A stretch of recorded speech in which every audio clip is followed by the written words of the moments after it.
Dans cette vidéo, je vais parler sur la prise en charge de personnes qui vivent avec nous, la prise en charge de sa famille.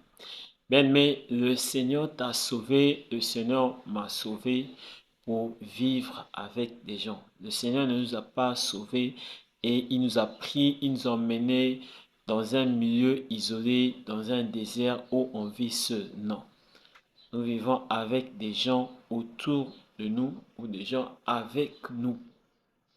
Dans 1 Timothée chapitre 5 verset 8, ici l'apôtre Paul donne une bonne leçon, une très belle leçon à son fils spirituel en la personne de Timothée.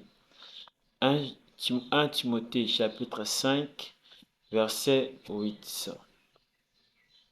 Si quelqu'un n'a pas soin des siens, et principalement de ceux de sa famille, il a régné la foi, il est pire qu'un infidèle.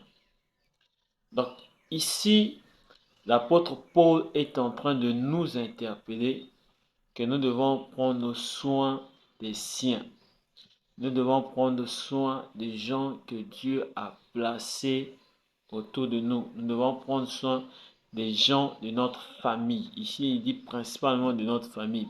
Dans d'autres versions, tu vas lire, tu vas voir qu'on parle des gens qui vivent sous ton toit, des gens qui vivent dans ta maison, ta femme, tes enfants, ton mari, tes enfants, ton père, ta mère, etc.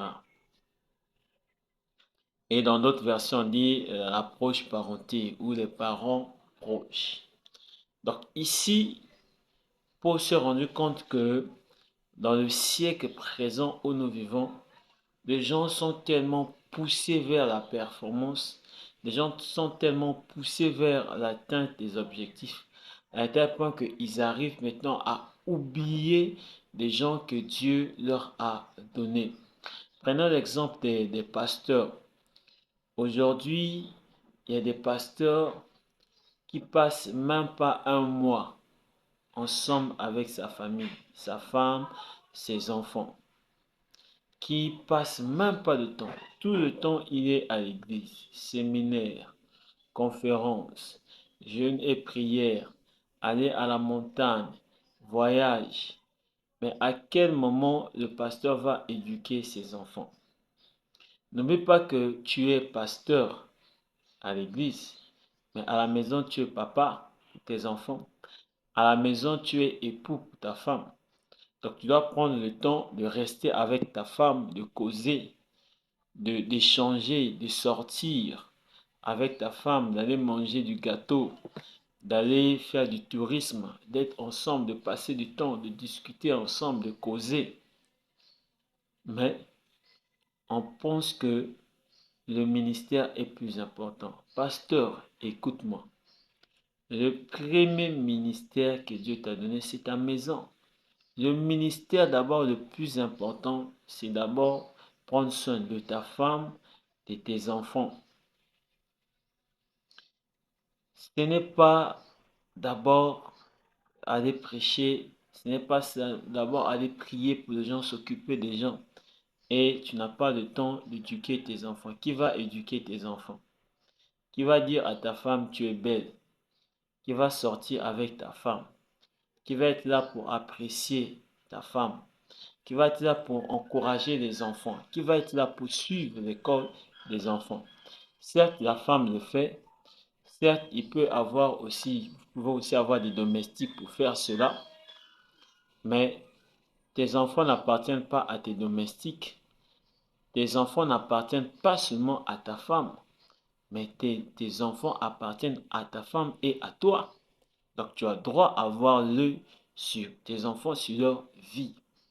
Aujourd'hui, beaucoup de pasteurs ont détruit la vie de leurs femmes, ont détruit la vie de leurs enfants. Beaucoup des enfants des pasteurs se plaignent de leur père n'est pas avec eux.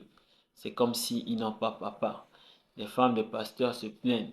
Ils sont là et vivent seulement pour la bonne forme.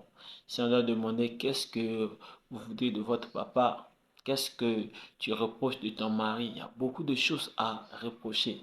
Donc, chers pasteurs, faire le travail de Dieu de manière équilibrée, et un temps pour le service de Dieu, et un temps pour rester avec les enfants, jouer avec eux, les accompagner, marcher avec eux. Il y a aussi un temps de rester avec ta femme. Il y a le temps d'appeler ta maman, ton père. Il y a le temps de prendre des nouvelles des gens de ta famille. Il y a le temps de penser à eux, de leur envoyer aussi quelque chose. Parce que si tu ne protèges pas ta base qui est ta maison, tu ne protèges pas ta ceinture qui est ta maison, le diable va passer par là. Regardez par exemple David. David était un bon roi, l'homme selon le cœur de Dieu. Mais il était un mauvais père parce que il n'a pas pris soin de bien éduquer ses enfants. Parmi ses enfants, il y a l'aîné qui est sorti avec sa demi-sœur, pour ne pas dire sa sœur. Ça a créé des problèmes. Et il y a un autre qui est là, qui a tué le frère qui était sorti avec sa sœur, de même mère.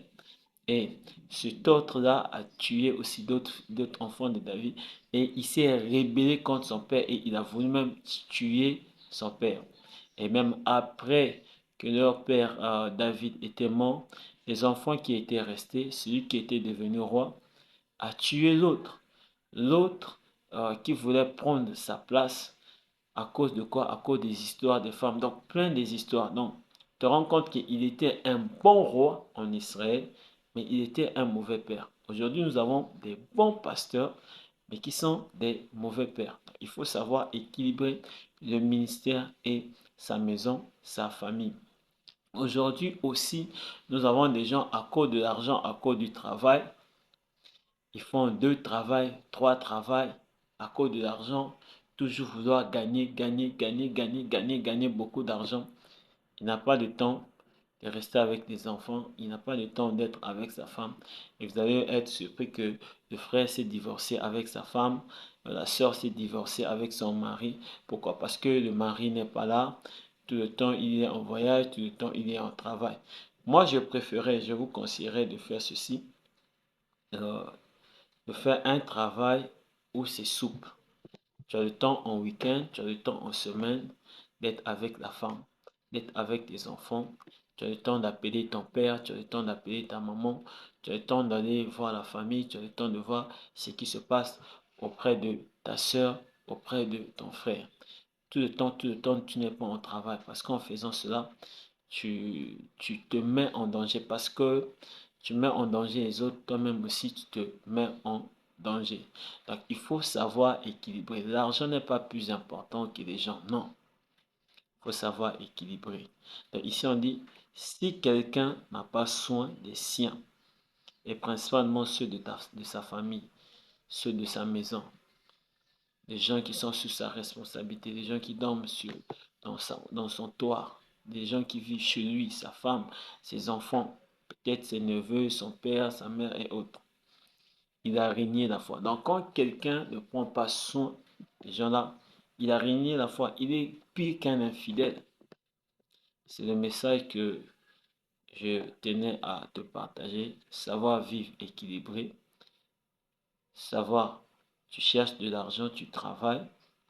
Tu l'as impliqué dans le ministère, je sais pas, tu fais quoi?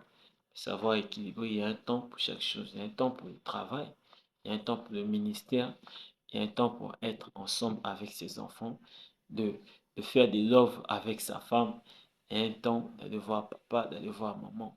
Il y a un temps pour tout ça là. Paix et grâce sur toi, demeure béni.